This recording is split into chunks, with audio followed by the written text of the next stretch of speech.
There's two really big pieces of news. We'll start with the biggest piece, I think, at least. Matt, we're over 20,000 followers on the page. I think that's probably the biggest news of the day. Would you say? Is that the biggest news of the day? I feel like that's something... I would say that's probably the biggest news of the day. I feel like that's something we're not going to be able to celebrate for a few weeks. No, but this is what I'm going to say. I find it fitting that the day we go over 20,000 is the day that would you say our arch nemesis, Matt, Dave Gettleman? I mean, can you think of people who hate Dave Gettleman more than us? I mean, the list is short. The list is very small. I think I'm going to ruin the movie moment. We went over 20K yesterday. Did we? Oh, okay. Yeah. Well, I mean, technically, Dave Gettleman retired, weeks ago. But anyway, aside from that, the poetic justice of today being Dave Gettleman's last. I mean, he's done. He's gone, guys. There's no more. He's gonna retire. I'm gonna go ahead, Dan, and then we were talking about this earlier in our chat, and I want to be happy, but John Mara has stolen what should be a happy day from all of us with all this Joe Judge madness. I want to be thrilled. I want to be ecstatic. But, like, the way they announced it, they put it out that he was retiring in the middle of everyone trying to figure out if Joe Judge was going to be fired or not. So you couldn't even be happy about it because you had all this Joe Judge drama going on. And to be honest with you, Dan, what I thought was going to be a joyous day, I've just been stressed all day about Joe Judge. So, I thought they were both gone last night. I thought they were both gone last night. I'm just going to be straight up honest with you. The fact that we have players who are literally telling the media, Joe Judge led a meeting, but we have no idea if he's going to be back. Like, just the level of dysfunction that we've reached, where the media is asking the players, is this guy coming back? Because the ownership refuses to address the situation publicly. Oh, it's incredible. It's just... That is, again, and you could say this isn't a clown show organization, but that is direct proof of a clown show. I mean, Matt, I actually felt bad for Saquon Barkley today. They asked Saquon, they said, hey, is Joe coming back? And he literally goes, I don't know how to answer that question. He had no clue how to answer the question. And it's crazy. And for those of you saying, hey, don't forget about the Georgia-Bama game, yes, of course we got it on. That's what we said. We're going to come on at the start of the game today, guys. So, of course, we're watching the Georgia-Bama game, guys. We don't live under a rock. You can watch that. Put it on mute for a few minutes and listen here if you want. But yeah, dude, completely just crazy. Crazy day from that. I almost feel like too, by not getting rid of him a couple weeks ago, it takes all the joy away from it right now. We just went over at high level. I do want to go a little bit more detailed. This is what happened today. If you were at work or you're just now getting caught up, this is what happened today. There was a report this morning that Joe Judge was supposed to meet with ownership at 9 o'clock in the morning, right?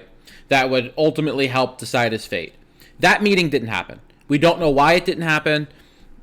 Maybe Joe Judge decided to show up late to avoid the meeting. Who knows? I was going to make a Steve Tisch joke, but I'm not going to do it. Who knows? That meeting didn't happen, right? So at noon, Joe Judge is supposed to talk with the team, and Mike Garafolo puts out a tweet, and he said that Joe Judge is about to talk with the team, and he's going to act as if he is the head coach moving forward.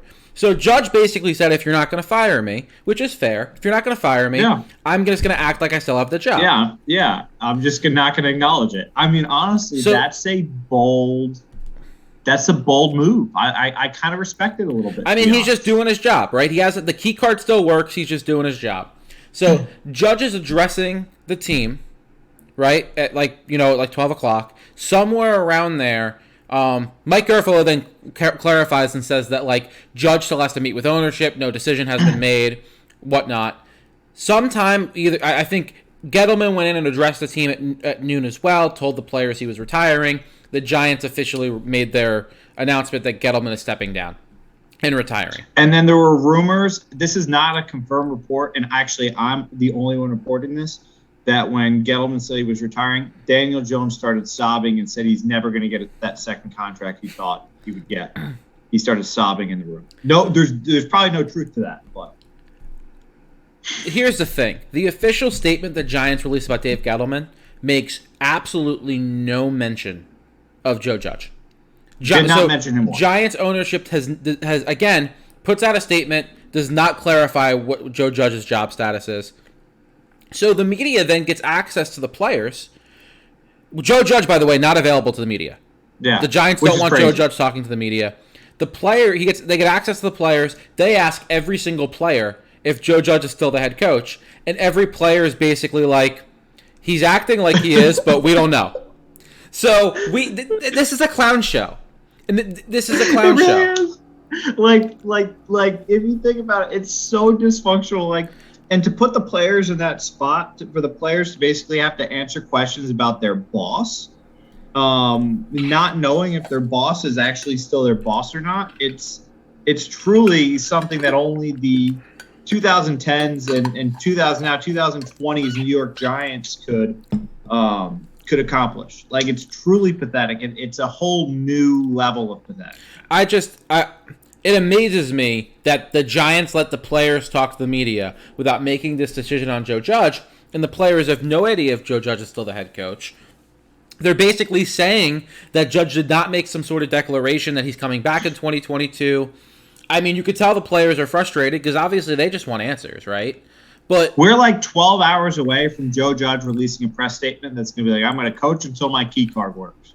I know, but like we're that close. We know that Judge met with ownership this afternoon, and then a report came out that essentially said that they're going to have ongoing discussions over the next few days with Joe Judge.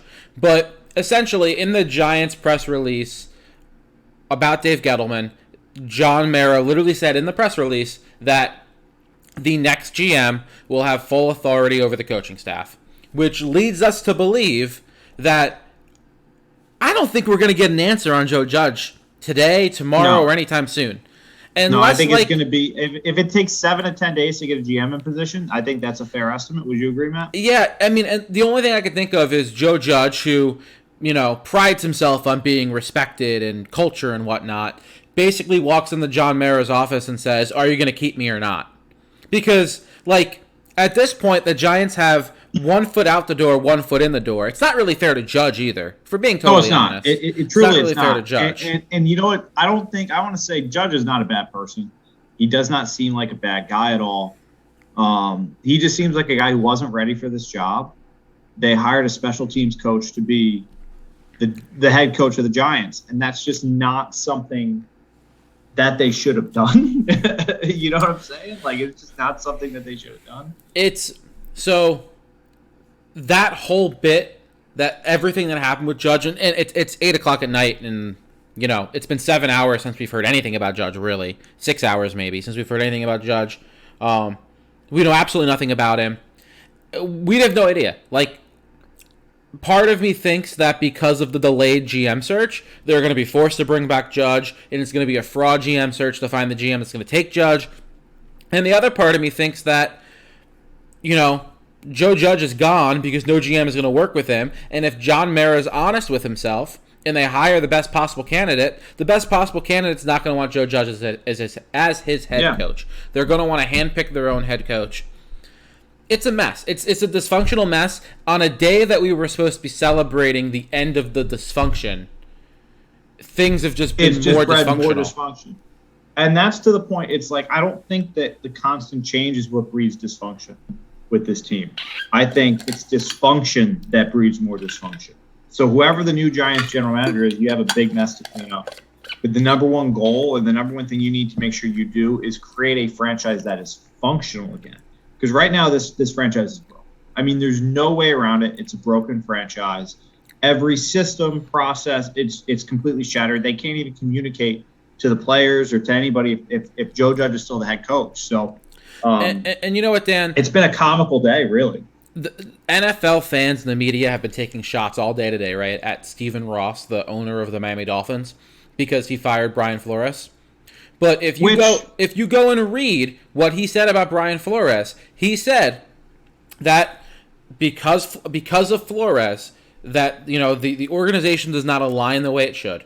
So that's an owner coming in and saying, listen, our GM wants to build a team this way with these players. Our coach wants to build a team this way with these players. It's not going to work.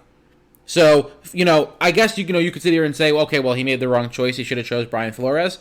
But at least the owner's coming out and saying, this isn't working. Like, clearly we're not aligned, which the Giants haven't been aligned in years. Clearly we're not aligned. We're going to get aligned. And you can even see, Matt, you can even see in the draft last year. I don't think Dave Gettleman wanted to take Azeez Ojulari last year. And I know that was one video and stuff like that, but Gettleman looked angry about that. So, there's obviously dysfunction in every franchise to some extent. We saw it with the Eagles a couple of years ago on draft night. I think it was in the 3rd or 4th round. They had a scout yelling at somebody, or Howie Roseman was trying to get a high five, but nobody would high five him. So there's a level of dysfunction in every franchise. But I think what's happened with the Giants over the past really 2 or 3 weeks has just been beyond comprehension. And I really think John Mara will have an issue. If Joe Judge is the coach week 1, you may as well just punt next season. You may as well just tank the number 1 pick. How do you send your players out to meet with the media, knowing that the first question the media is going to ask is Joe Judge still the head coach? How does it get this far? That's just so frustrating. We're the laughingstock of the league because we are. Because everyone and their brother today. You turned on ESPN or NFL Network, and they were talking about how the players were addressing the media, and they weren't sure if Joe Judge is the coach next year. Why? Why are we doing this to ourselves? I don't get it. I'm so done with it, and it sucks because we wanted to pop champagne tonight and enjoy this Dave Gettleman being fired, but we don't get to do that because the Giants are going to drag their feet with Joe Judge. Yeah. And I had a feeling this would happen. I had a feeling they'd find a way to screw it up. And they did. They're the Giants after all. But, it's definitely a little bit disappointing. So, Matt, do you want to take a couple of minutes now and talk? So the Giants have currently requested interviews. We have it with 5 people, Matt. 5 people. 5 GM candidates. Quite frankly, it's a good list. It is a good list. Early return show, it's a good list. I will say this. 3 of the 5 people have connections to either Dave Gettleman in Carolina or a connection to Joe Judge. Right.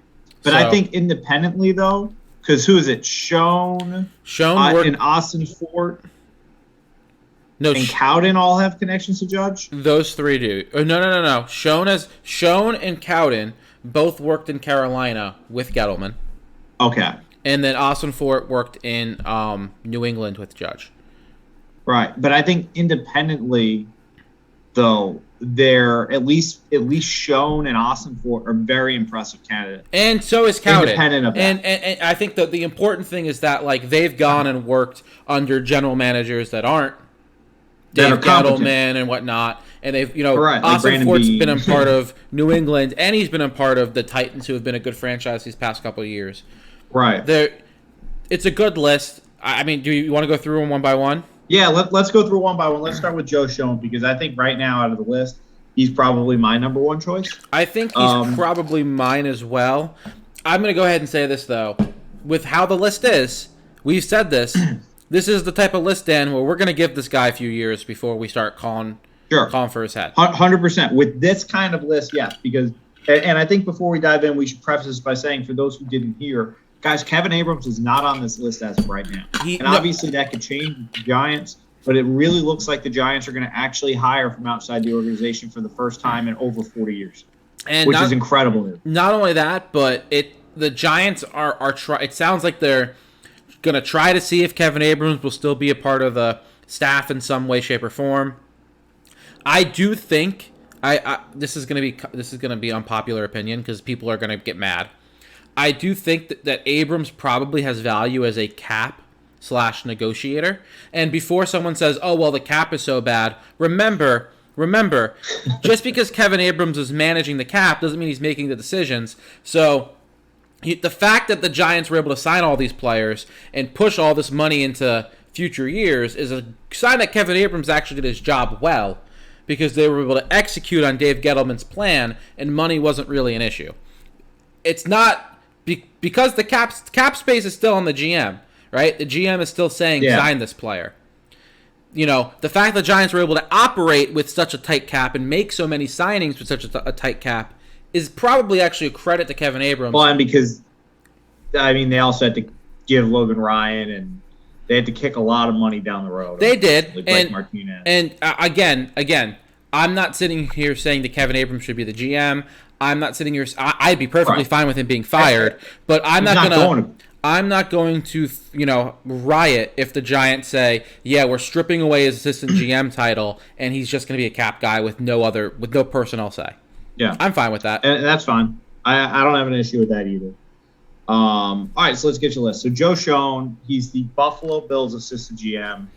Buffalo Bills have had some good drafts, man. So Joe Schoen, and they're probably the most complete team in football. Brandon Beane was actually under Gettleman in Carolina, left for Buffalo. Joe Schoen left with Brandon Beane, and he has been in Buffalo for this entire rebuild. From the very start, Joe Schoen has been there. Yeah.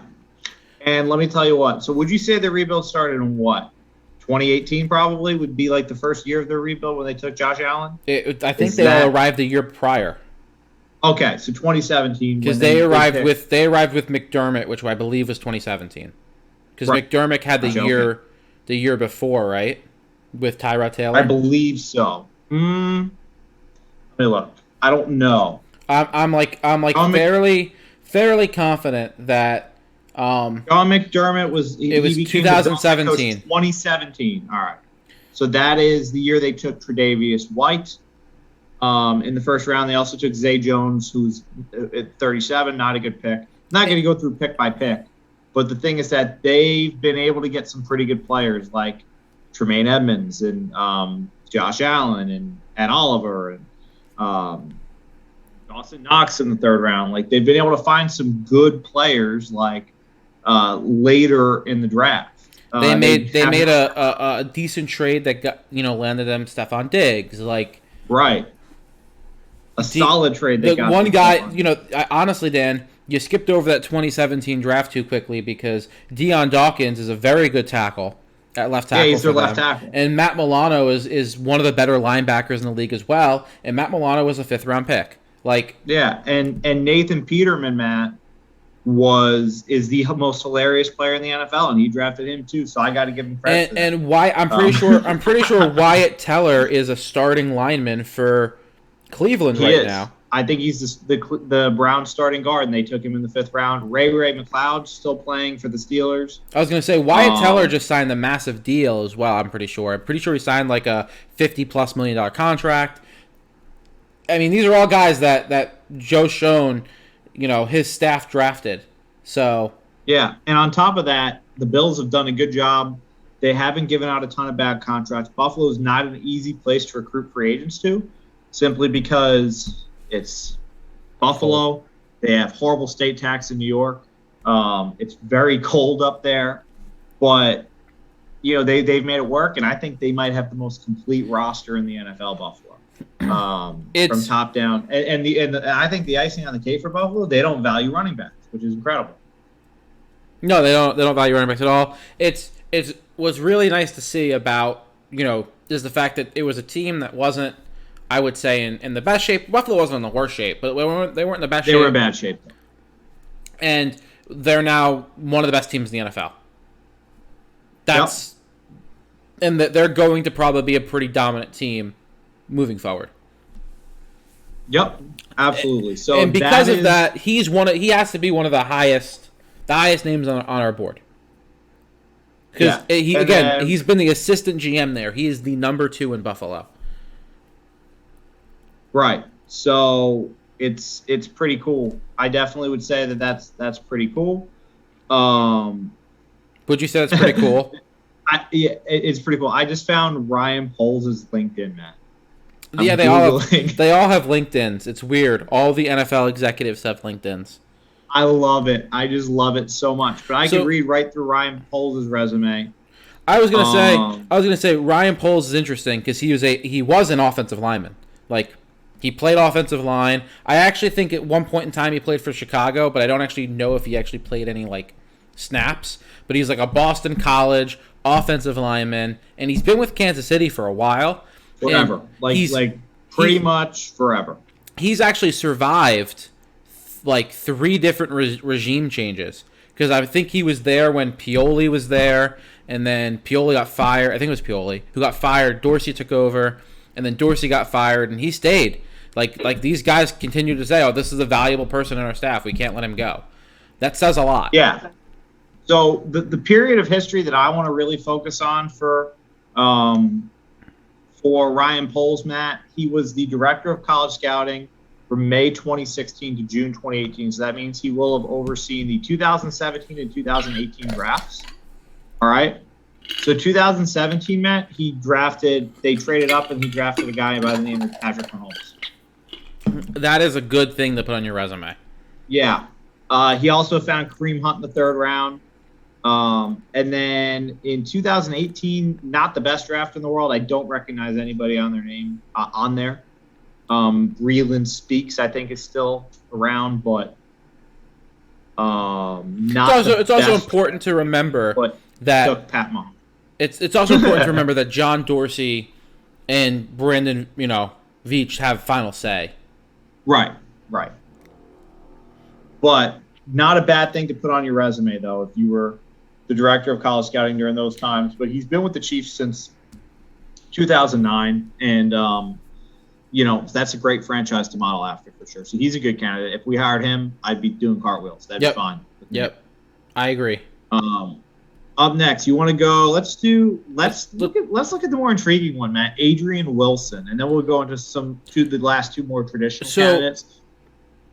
You kind of know the scoop on him. Anything can happen. So Adrian Wilson, if you're sitting here and saying that name sounds familiar, yes, we're talking about former All-Pro, Pro Bowler, Cardinals safety Adrian Wilson. Back when I think he played with Kurt Warner back in those days. The mid to late 2000s Adrian Wilson. That is who we're talking about.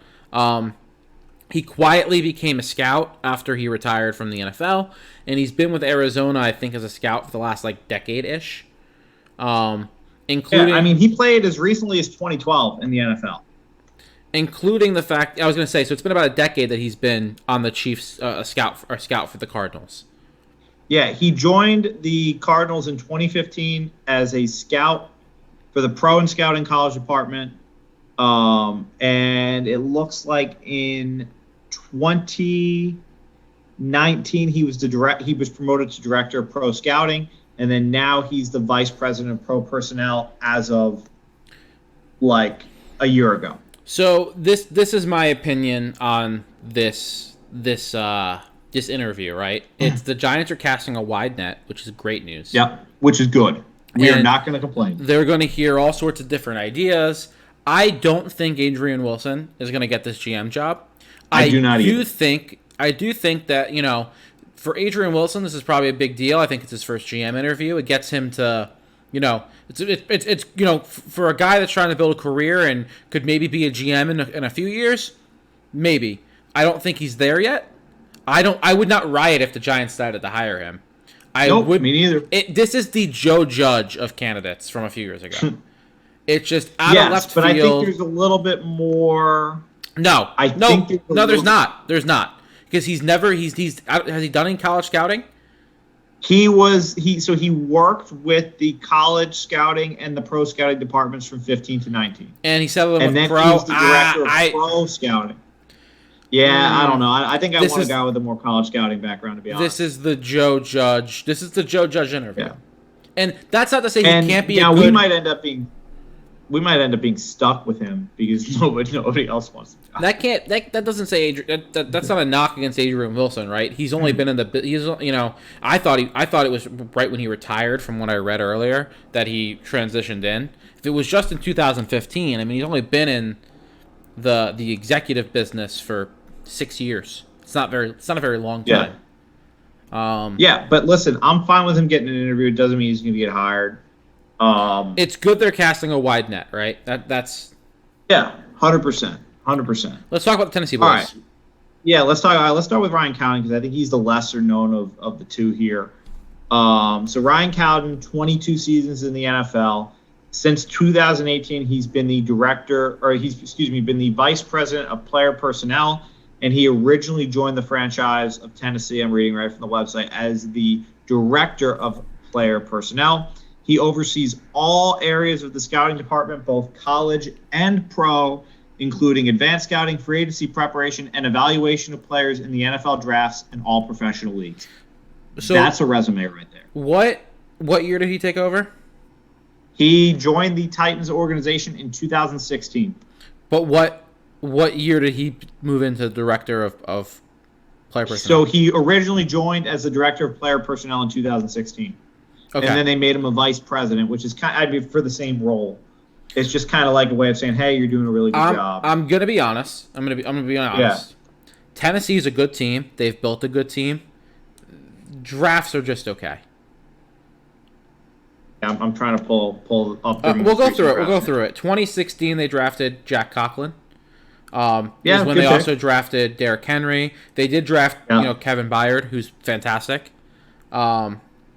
That's probably their best draft. Now that I'm starting to talk myself into it. Matt, I don't know. Look at that 17 draft, dude. You know what it is? You know what it is, Dan? The 2020 draft and honestly 2021 was bad. But 2018 was also kind of bad. But that 2017 draft of Adoree Jackson, Tylan Taylor's not that good though, Dan. It's okay. It's okay. Like, looking at this, it's okay. The Titans they've been a good franchise for a while. They identified that Tannehill could still be a decent player. I'm not in love with Ryan Cowden or Monty Ossenfort. Monty Ossenfort feels like the Joe Judge guy to me. I don't want anybody to have an excuse to keep Joe Judge longer than they need to. Matt, here's what I like about the drafts here for the Titans. They've at least hit on some picks from the 3rd through the 6th round. Like, they got Jonnu Smith. They've gotten Jayon Brown. Like, Brown's a solid linebacker. The other thing, Dan, you really like to see, right, is 2021, the top 2 rounds, DB and tackle. 2022, DB and tackle. 2019, Jeffrey Simmons, who never really should have lasted till 19 overall. Yeah. And Jeffrey Simmons, by the way, he's kind of like an interior defensive lineman that, correct me if I'm wrong, doesn't he have a bunch of sacks this year? He's very good. I'm looking here. He's got 8.5 sacks this year. But 2019, defensive tackle, like a pass rushing defensive tackle, a wide receiver.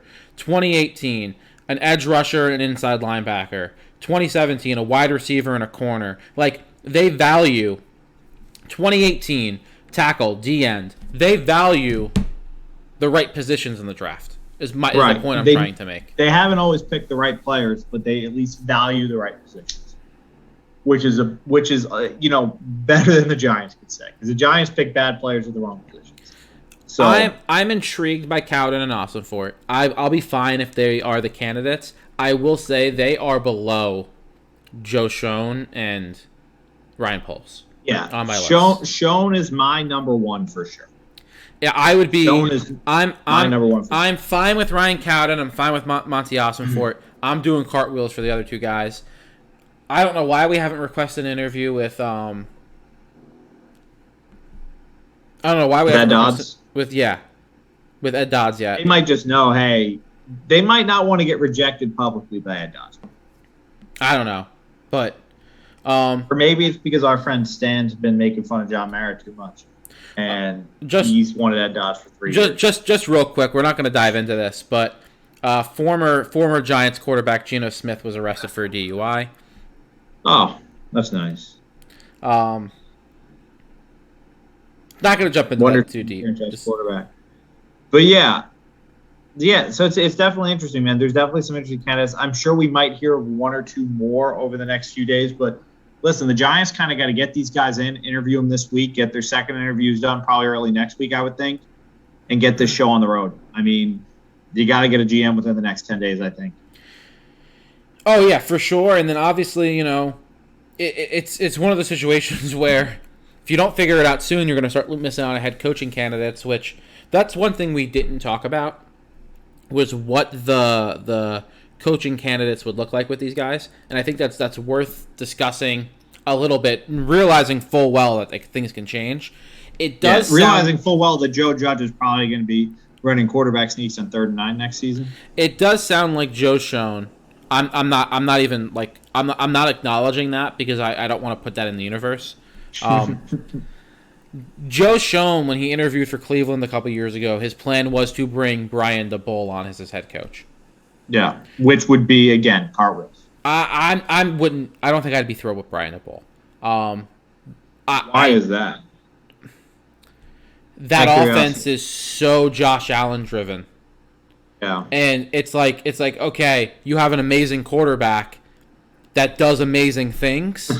I feel like Kyle Shanahan with Josh Allen and he's throwing 40 touchdowns. Like, you know what I'm saying? Like that. Is it because he's from Canada, Matt, Brian DeBull? No, it's just I think like you're gonna ask him to come over and take this team and coach an offense with Daniel Jones, and it's.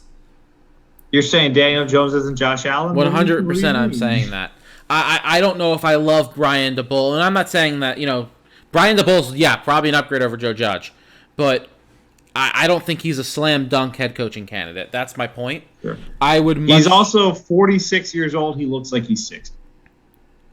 Just want to say that. That is true. This is the one that's intriguing to me, Dan, okay? Let's hear it. Because I don't know if you remember this, but this head coaching candidate was the offensive coordinator in Kansas City. And their time did line up there. I think that Ryan Poles might be able to pull in Doug Peterson. Yeah, but Doug Peterson might have a job by the end of this week. We don't know. I think it depends, right? If the Giants... That would be my number one pick for a coach, by the way. Because the Giants could line up these coaches, or these GMs, and do... I mean, realistically, right? It's Monday. You start interviewing guys tomorrow, you do 2 or 3 a day, which that's actually realistic. That's how this is going to go. And then you're going to have to do second interviews. If they, depending on when they stop it, they could have this stopped, and they could have a GM by early next week. And if Ryan Poles comes in and says, "Listen, if you bring me on as coach, like I have GM, I have Doug Peterson that's waiting," that might make the Giants move. I don't know if it will. Doug Peterson is a Super Bowl winning head coach. He's a very good head coach. I just think it's interesting that. I think listen, Doug Peterson won the Super Bowl, beat Tom Brady in the Super Bowl with Nick Foles as quarterback. And that's got to count for something. I could see him wanting to come and kind of be able to stick it to Philadelphia twice a year. I'm not saying that this is a for sure thing. I do think it's interesting, though, because when you start to try to map out who potential head coaching candidates would be for Ryan Poles, I don't think you can leave Doug Peterson off that list. I just don't. No, I agree. Here's my number one concern with Doug Peterson. He's a visor guy, and that's a red flag for me. I feel like that works in college, but you can't pull that off in the pros. That doesn't bother me too much. Yeah. Doesn't bother me too much. Yeah. That's just a small note that really is not relevant to his actual ability to coach, but and maybe it's because the Eagles' colors are disgusting.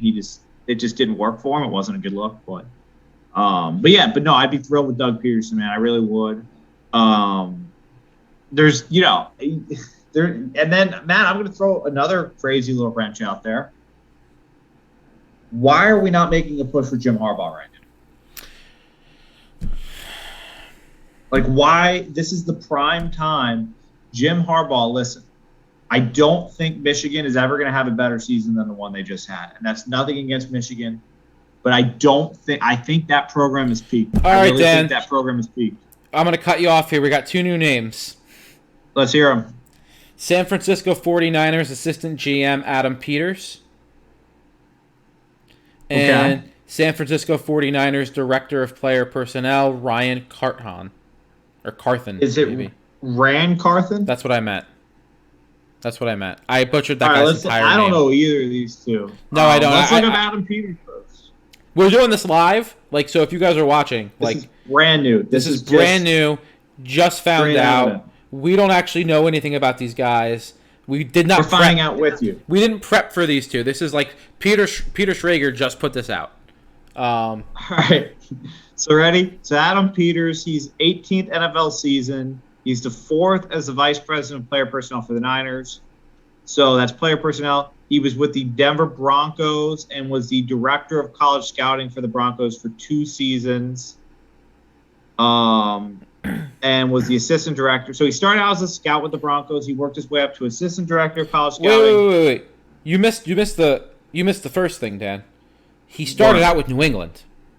Because that's Did he? He 6 seasons in New England as a scouting assistant. Okay, my bad. So he knows Bill Belichick. He got the Bill Belichick check mark. He might be our new GM just because of that. He's been in a room with Bill Belichick. So, but looking up here with Peters, so he was the director of college scouting for the Broncos. All right, so I always like to look up Broncos draft classes here because, Matt might have been in the Broncos organization when they took Tim Tebow, so he knows how to brand players. It was going to say, 2013 to 2015, I think it said that he was the director of college scouting. He was the assistant director in 14 and 15, and he was the director, I'm assuming, in 16. Before joining the Niners? Yeah. So I guess if we look at the 16 draft, Matty did take Paxton Lynch. He did. And or at least he was on the team that did. And now, granted, Paxton Lynch has an Elway pick written all over. I was going to say, it was John Elway. The other first-round pick they had there was Shane Ray, who never developed into anything. Right. But Bradley Roby's good. Names. Yes, he is. I'll give you 2 names he did draft, Matt. He drafted Devontae Booker, and who's the Giants running back 1, and Riley Dixon. Not in love with the draft. I think it's important to remember that not full say in Denver with Elway. And what is he now? He's the assistant GM for the 49ers.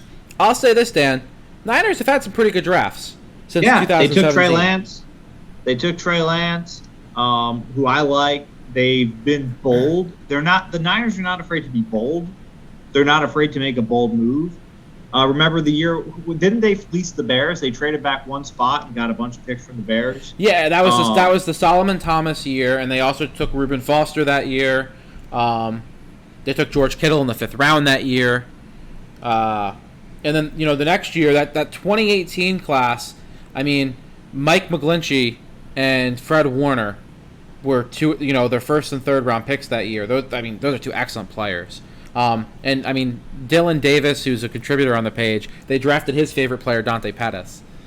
Yeah. So I'm just messing with you, Dylan, if you're watching. But the next year, Nick Bosa, Deebo Samuel, they did draft a punter in the 4th round. That's always a mistake. Oh my God, Caden Smith. Caden Smith as well. You drafted Caden Smith? No way. He was a part of the team that did. Dylan, I think you might love this guy. Caden Smith and Dante Pettis. Adam Peters, ladies and gentlemen. You're like you're like the Dante Pettis fan club leader, and I know you also like Caden Smith because we've talked about Caden Smith. Yeah, this is wild. All right, let's go over Rand Carthen.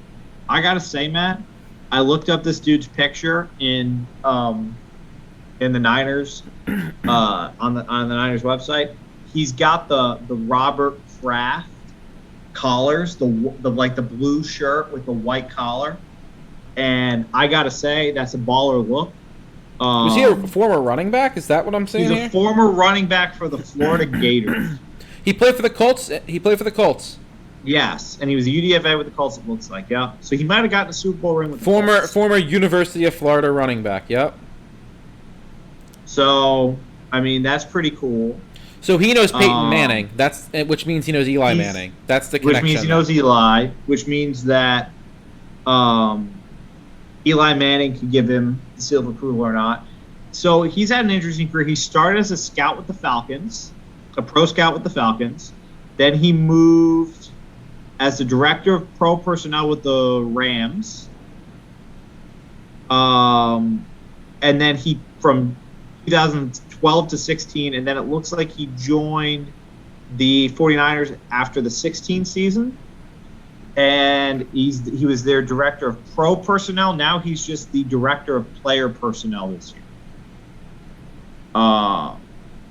So more of a pro personnel role, but currently he manages the pro scouting department and evaluating players among professional leagues while continuing his duties of advanced scouting of 49ers' upcoming opponents. In addition, he prepares the clubs for acquisitions through free agency, trades, and the daily waiver wire. So he's more of a pro personnel guy. But, I mean, he's got an interesting resume. Again, doing this on the fly. We didn't get to look these guys up. Honestly, didn't even know that these guys, like, on the short list of names that's like 10 names long, the last three, Adrian Wilson, Adam, I already forgot the guy's name, Adam Peters and Rand Carthon, none of these guys were on that short list, but again, they're going to cast a wide net. I do like that. I think that's interesting. I also like if we do hire Rand Carthon, the headlines will write themselves, like if we don't like him, ran out of town. Yeah, we're going to ran Carthon out of town. You know, like... This is interesting. So this is the third former player that they're choosing to interview. Ryan Poles, Adrian Wilson, Rand Carthon. If you look at the organizations they're coming from, all right, we got 2 from San Francisco, 2 from Tennessee. Kansas City guy, right? Yep. Kansas City Buffalo guy. And an Arizona guy. So they're targeting better organizations. I was going to say they're targeting good organizations. Yeah. Like that's what they're doing. They're targeting good organizations. Which is key because we can't have another repeat of Dave Gettleman. I'm intrigued. I'm intrigued. Speaking of Brian the Bull, Bears and Dolphins are requesting to interview him. So again, this is why the Giants not at least announcing that Dave Gettleman was not going to return a couple of weeks ago. It put us behind the eight ball because they could have started interviewing all these GM candidates to their heart's content 2 weeks ago. Because they could have just said, "Listen, Dave's retiring. Like, he's retiring, and we're going to start our search now." You know what I'm saying? They could have just announced it. They could have. Wouldn't hurt anything. They would have said he'll remain in his role till the end of the season. If they want to do it till the end of the season, they've done that. And I'm pretty sure the rule is that the position either has to be vacated or intended to be vacated. Which they could have started interviewing people 2 weeks ago. It would have been like December 28th or whatever it was, or the 27th. And you could have had your position filled by now. Exactly. I think that's a big thing. And you could have said, all right, we know that X, Y, and Z is going to be our head coach next year, or our GM next year. Where are we going head coach wise? Like, and then they wouldn't be falling behind the Bears and the Dolphins and Minnesota and all the other teams that are starting to interview head coaches, because it doesn't sound like the Giants have any interest.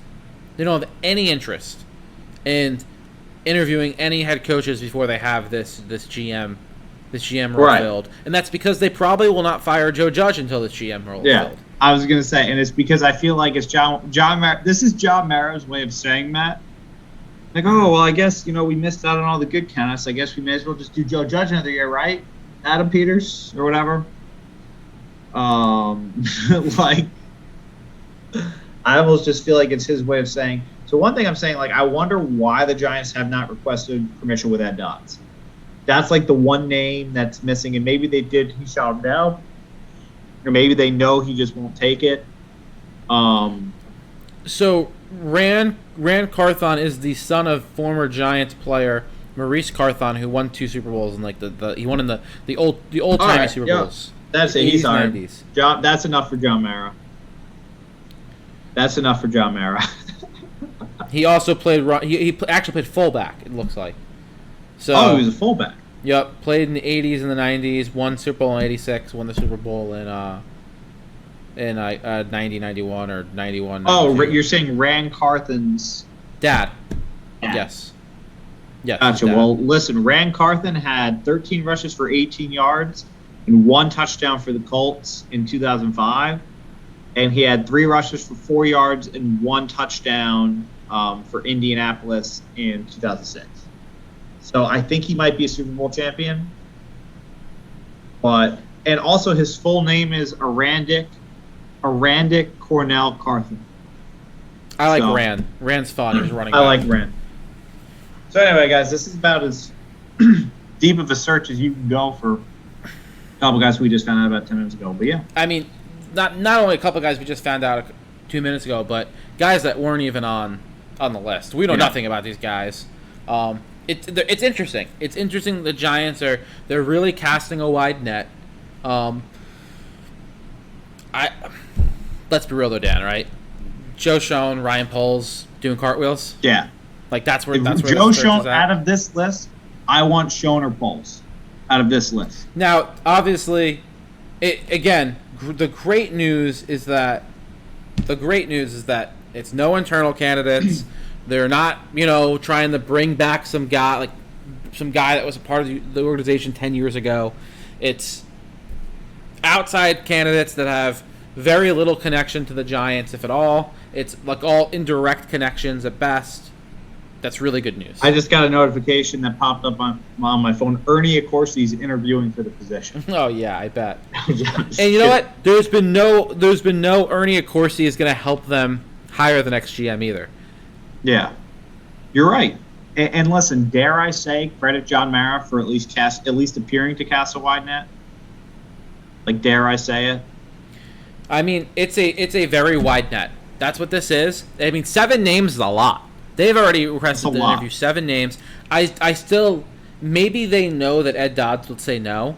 I'm like, why aren't they interviewing Ed Dodds? But that's like seeing like the hottest girl at the party and not asking her out because you're too scared. Like, I feel like you gotta just go. The worst thing that's gonna happen is I guess he's gonna say no. But maybe they already asked privately and he did say no. Yeah, so they're not even gonna request it because their reputation can't take the hit. Because I think 5 years ago, granted Ed Dodds probably wasn't the candidate he was, 5 years ago, but if this organization had the standing it did 5 years ago, Ed Dodds would definitely want this job. But it doesn't. It doesn't. So, yeah, man, that's interesing. But this is going to be a wild next 10 days or so for the Giants. Yeah, it's going to be like a I'm on your toes kind of like. Yeah. At any moment, like I'm worried. Like if I sleep in on Saturday, I like to sleep in on Saturdays, but I'm worried if I sleep in on Saturday, I'm going to sleep till like 11:30, and I'm just going to wake up to like a slew of, what do you think of this hire? Like, I can't beat the hire. I'm like, wait, what? So, at this point, I just want Joe Judge fired so it doesn't interfere with the GM search anymore. Yeah. And we know the house is cleaned. We know Mara took the broom out. He swept the house clean, and someone new is ready to move all their stuff in. And I'm not even joking when I say I genuinely want the GM to come in and change the carpets on the floor. Paint the walls, change the carpets on the floor, make this a different looking building so that all the guys that have been a part of this loser team over the last couple seasons, I'm not even going to say the last 4 years because there's barely any of those guys, but the last couple of years with Judge, the ones that are going to stick and stay and then aren't going to get tossed to the trash this offseason, those guys come in and they know this is different. This is different. This is something new. This is not the same old Giants that we've seen the last decade. In Detroit, in Michigan, where I went to grad school, used to live for a few years, worked for a little while up there. In Michigan, they say same old Lions, SOL. I don't ever want to get to that point with Giants. I feel like we're dangerously close to becoming. I mean, right now we are a bad franchise, right? But I think with the right hire here, we could not be a bad franchise. Like, we could literally within a couple of years get back to being the Giants of old. The Giants from, in the George Young days, the George Young to Jerry Reese days, where you won 4 Super Bowls. You can get back to that. No reason why you can't get back to that, but you have to nail this hire. You have to nail this hire, man. Again, you'll be seeing a lot of me and Dan as we get closer to this thing kind of coming into fruition. I think that's the show. I mean, unless I think that's true. We said we were what? going to do 30 minutes. We did an hour. I was going to say, unless there's any like glaring questions in the comments. I don't see any, but thank you guys all for tuning in. Listen, like I said, Giants fans, we will be here every step of the way. I like Stan's optimism. We're not out of the Ed Dodd sweepstakes yet, fellas. Shout out to you, Stan. I feel like Stan's heart's going to be broken if we don't get Ed Dodd. But listen, if we get polls or shown out of this list, let's go. I'm good with that. So, but guys, we'll be there with you guys every step of the way. Any other closing thoughts, Matt? No, I mean, it's day one of, like I said, it's day one of what will likely be 10. Yeah, probably 10 days. 7 to 10. Hold on, guys. It's going to be a fun ride. Yep. But, yeah, that's the show. Oh, I thought you ended it. Sorry. No. That's the show. Big Blues Podcast. If you just came in at the end, this is going to be on Spotify, Apple, YouTube, the whole 9 tomorrow morning. Look up the Big Blues Podcast. We're going to have links on the page in the morning. We love you guys. Yeah, peace out.